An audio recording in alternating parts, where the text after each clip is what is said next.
it's LC blurry. Oh, that's, yeah. The whole video is just gonna be this, like, how is it? Is that okay?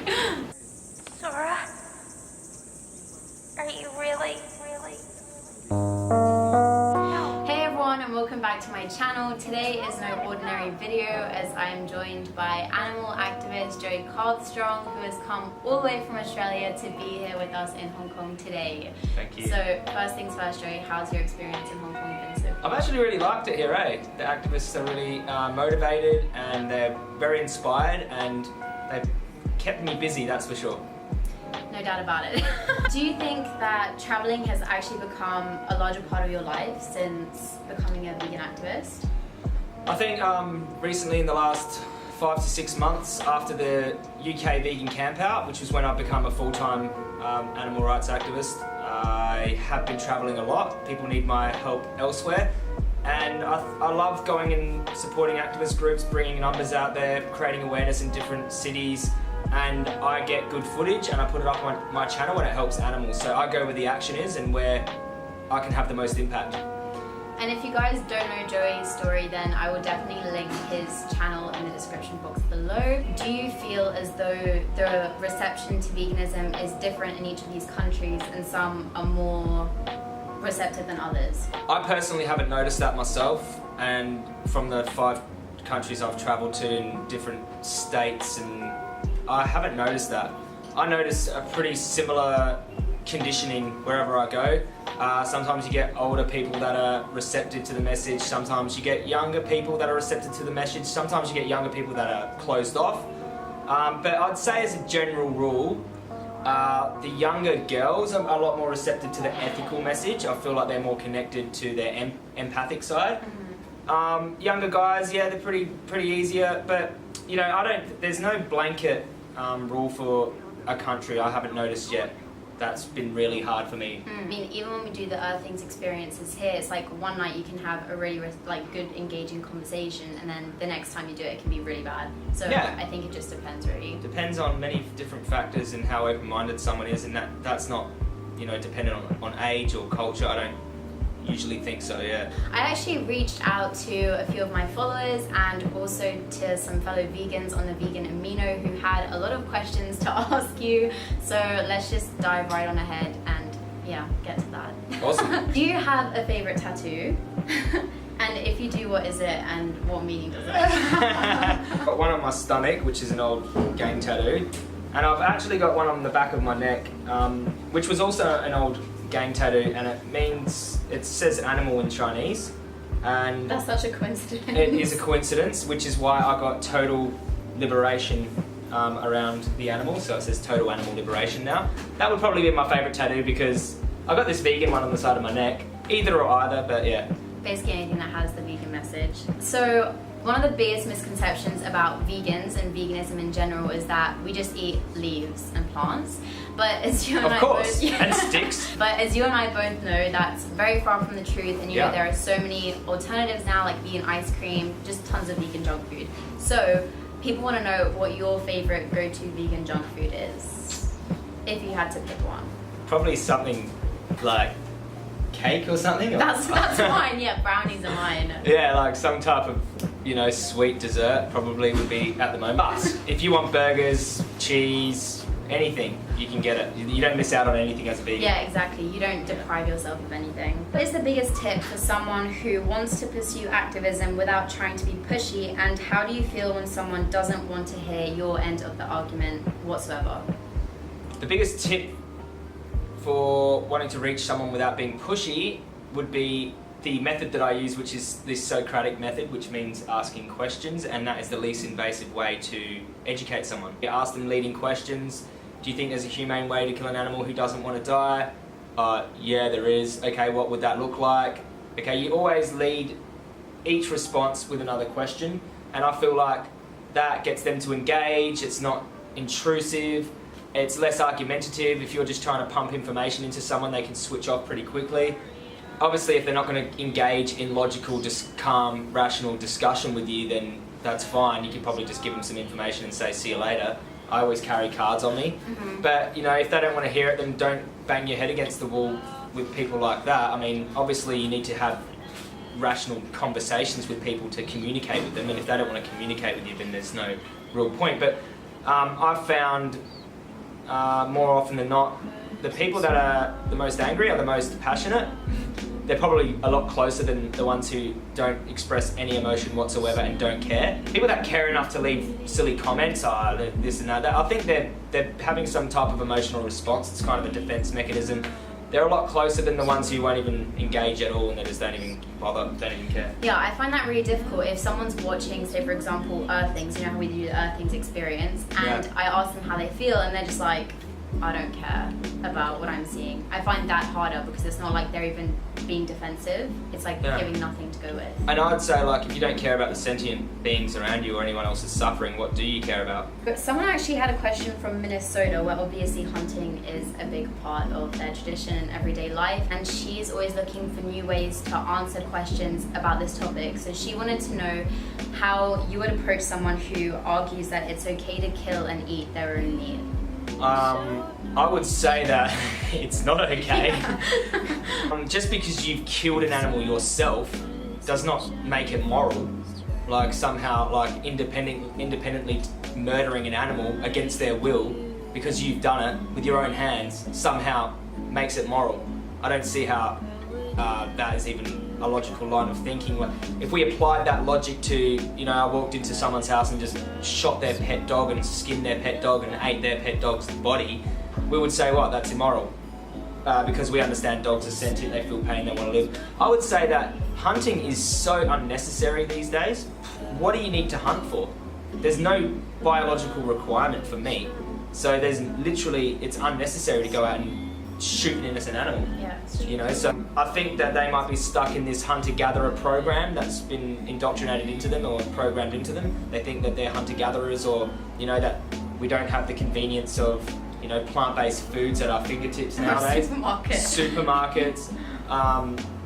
Yeah, I just don't think there's any moral justification for taking an animal's life against their will. I think that's pure murder. I just think it's murder. I mean, a lot of times in tradition, you know, human beings who have stolen from others, who have lied, who have murdered other beings, and, you know, if you said that to someone, they would never say, oh, just because it's tradition, it's okay. So I think sometimes you need to draw a line between history and the present moment. Yeah, definitely.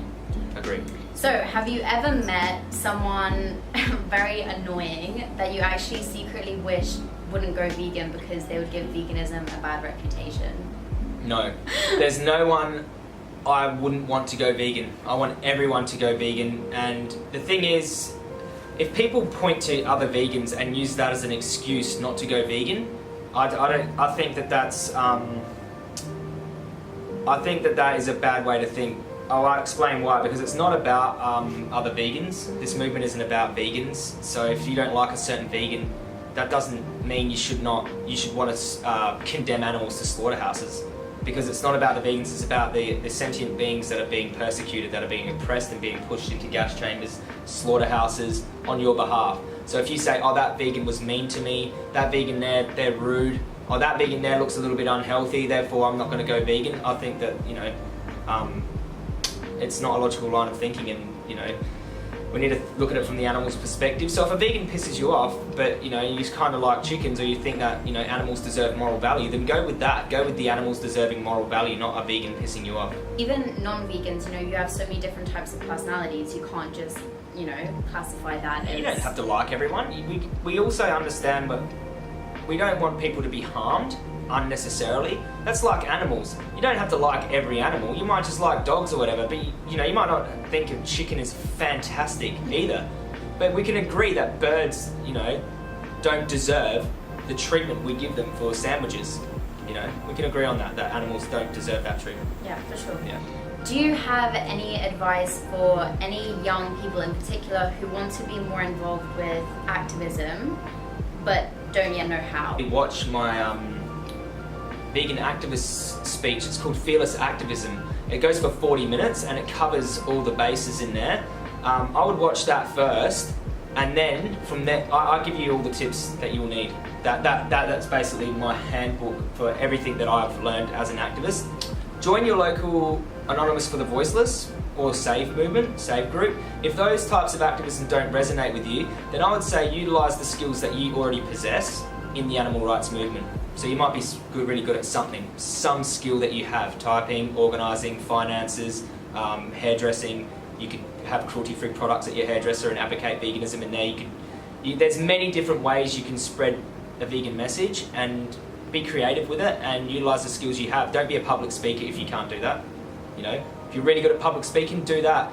If you're really good at making videos, do that. You know, like just do what resonates best with you, and that's how you're going to be the most authentic and productive and effective activist. Did I say effective twice? I said think authentic, so. Yeah, you said productive, authentic. and effective. I think authenticity is important too. If you try to be someone else or try to do what someone else does and it just doesn't work, you know, people are going to read that, but just do what's, you know, I do what's close to my heart, but also just follow the guidelines of remaining calm, respectful, polite, things like that, because we don't need people using us as an excuse not to go vegan. That's what we're trying to break there too. Even though I think it's silly to use a vegan as an excuse to stop murdering animals, you know, Yeah, I think people also have like a really big misconception about activism, because when I say to my grandma or my dad, like, I'm going to Anonymous for the Voiceless, which is my first event, they're like, don't get arrested, like, what are you doing? And I think there's this massive misconception about what it actually is this peaceful way of delivering a message. It's not violent, you know, you're not shouting at anyone. I think the word activist has negative connotations because of media always portraying activists as terrorists. You know, because we're going against social norm, and the thing is, what's legal hasn't always been moral, and activists stand up against things that are, you know, that are legal. So people just think that they are causing problems, but really we just want peace, you know. So I think it's the word activist that can trigger something in people's mind. Well, yeah. What is the most ridiculous excuse that anyone has ever given you? Too many. Angels told me to eat meat. Someone said that? Someone told me that. I just said, oh wow. She was a sweet lady, but she said that angels told her that she needs to eat meat for her health. Do you feel like people use like religion or their faith to kind of justify eating meat? They do, but no religion tells you have to eat meat. No religion says you have to murder animals. I think there's just loopholes in their texts to say that they can. I think if Jesus or Muhammad had a choice to stab an animal to death for no reason, an unnecessary reason, I think they would choose not to if they had a bunch of vegan burgers in front of them. So, you know, these religions are supposed to be religions of peace, you know, and it's nothing peaceful about a slaughterhouse. Most of the people don't actually go to the slaughterhouse, you know, they don't experience what it feels like to be there, and there's a reason for that. It's because they don't want to change and they don't want to see the truth behind their food. I've been inside a slaughterhouse and it's a very horrible place. It smells like animal waste, struggle, fear and blood. People have an idea of what these places are like in their mind, but it does not do the reality of it justice. That's why showing people slaughterhouse footage is the most effective thing to leave a mark in their mind. And every time I even go to the pig save stuff here, you just think you're going to get better at it and you feel like you're going to become stronger, but often it actually makes you feel more sad, because you just feel as though in that moment you feel kind of hopeless. Like, yes, you can't save pigs at the pig save right there and then, but you can channel that emotion into your activism, and that's what you are not helpless. We are doing something, we're collectively doing something, and sharing the pigs' pictures and photos with people, that creates change, because it leaves a seed in their mind and they say, wow, that's a sentient being. That look at their face, they look really distressed and they don't want to die. So I think those feelings of hopelessness you need to channel into positive activism. Otherwise, you know, you're going to burn out and be sad. What are your opinions on vegans dating non-vegans, and do you have any advice for anyone who may find themselves in this kind of relationship now? Two kinds of questions there. I personally think vegans should date non-vegans if they can, and only if they seem like they're a blank canvas and they want to learn and they seem like they're willing to change. I think that would be really a good idea. Would I personally? Probably not. I'm too far in what I'm doing involved with animals. It would distress me too much to be around someone who was consuming their body parts. If they were keen on changing, I would spend time with that person and make sure that they, you know, I would spend the appropriate time with that person. I would use a discerning judgment.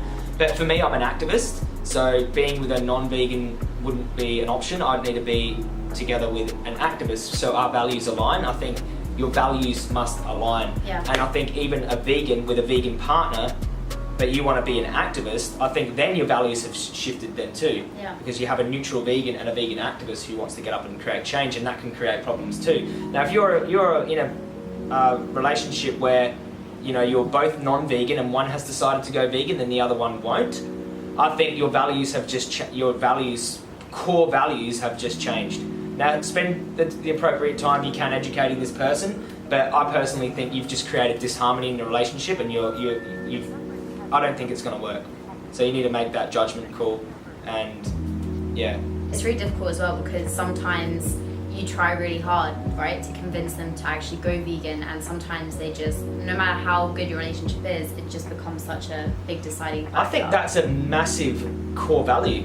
That is a very big, if that doesn't align with someone, then that, for me, that is a major thing. Yeah. To see animals in slaughterhouses and be okay with eating them, for me that says a lot about someone, and doesn't think, oh my god, that's horrible, I can't do that, or at least be willing to try to transition, I personally wouldn't be able to be with someone like that. It wouldn't even be a question for me, but everyone's different. I'm not telling you to break up from your relationship or anything. Yeah. But you'll see what I mean. If your values do change, that's basically, you can't be compatible then, can you? I mean, it's just common sense. Yeah, really. yeah. So. You wouldn't need me to tell you that. I mean, if you're in a relationship like that, you would know what I'm saying right now. I'm a transitioning vegan. Okay. However, sometimes I feel as though I don't know where to start. Can you please help me? Challenge22.com. That's where you start. Can you explain what it is? Okay. What it is it's a website that wasn't around. Oh, it's been around for a while. I didn't know about it when I went vegan, but it's a website where you can sign up on Facebook, and they will help you every step of the way. So they will help you with what to eat, where to eat, worries about nutrition, things like that.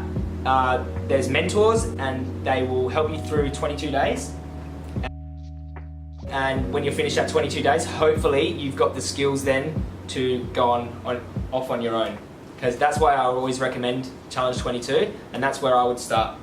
Yeah, I'd never heard of it either until I actually watched one of your videos, and you turned 896 people onto that challenge in 1 week or something.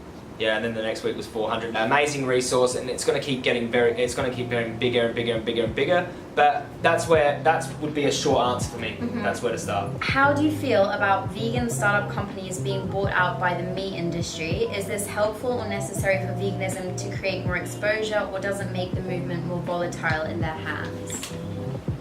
I think it's a massive step in the right direction. Okay, if these industries are investing in vegan products. All money is blood money. All money is dirty money. Okay, now we need to put that blood money into something ethical. Now, I would challenge you to live in a world where all of your money goes to vegan corporations, vegan people, into the hands of vegans. You can't.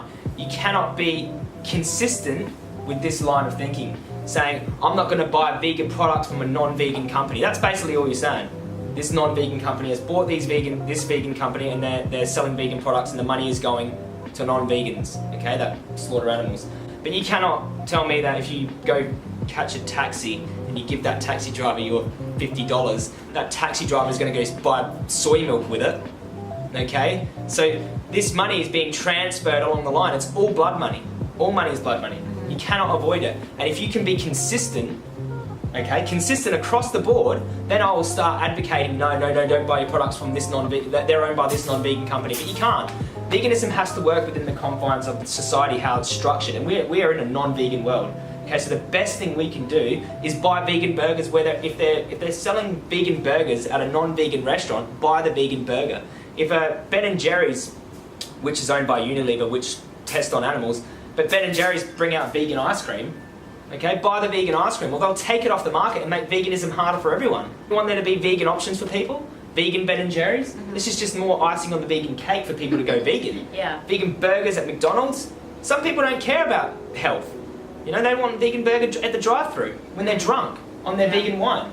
You know, if we don't support these options, they take them off, and these big corporations won't even support veganism at all. We need to change them from within with our dollar, and that's how we do it. So yeah, it's, you know, say what you want, but that's Joey's final answer on it. I mean, I kind of agree with that because I think that when we had Pro Veg come to Hong Kong and do a talk, they actually went to a meet, all the CEOs of all the meat and slaughterhouse industries, they actually came together, and one of the representatives from Pro Veg actually went there, and some people are obviously like, this isn't ethical, like why would you go there? But he went there to encourage them to actually produce vegan products, because otherwise they're going to go out of money. You know, veganism is becoming this big thing. You know what? They're going to start realizing that this is a big market, Exactly. and it's getting bigger, and it's because of us buying vegan products. Exactly. Yeah. So I think it's important, no matter what, to just do what you can, and if it's there and it's vegan, then that's already doing something. You know, you're not buying meat. So those are all the questions for today, Joey. That last one got me fired up. You can tell I've been in a few debates about that online. But thank you so much for your time, and it's been amazing to have you here in Hong Kong. You know, your guidance and your support for everyone here who is trying their best with vegan activism is really inspiring and encouraging. So Thank you very much. Peace. peace. Yeah, that's a wrap, guys.